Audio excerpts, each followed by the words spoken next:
আমি ভালোভাবে জিজ্ঞেস করব। তুমি এত ভেবো না তো, সব ঠিক হয়ে যাবে। এখন ভগবানই ভরসা।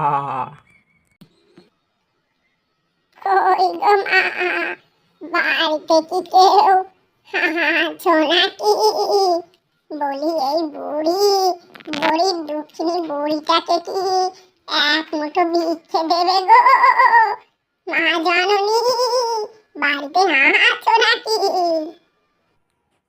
আরে, এই বুড়িমাটা আবার কোত্থেকে আসলো? কেমন একটা সাদা শাড়ি পরে আছে, আর দেখো মাথায় কত চুল, পা পর্যন্ত চুল ঝুলছে। একটা টোপলা নিয়ে এসেছে। আহারে, বুড়িমাটা বোধহয় অনেক দিন খেতে পায় না। কিন্তু আমাদের যা এখন অবস্থা হয়েছে, দুদিন বাদে আমরাও মনে হয় আর খেতে পাবো না। কি জানি মা যে আমাদের কপালে কি লিখে রেখেছে। যাই হোক, এখন যাই, বুড়িমাটাকে কিছু ভিক্ষে দিই। এ কি গো বুড়িমা,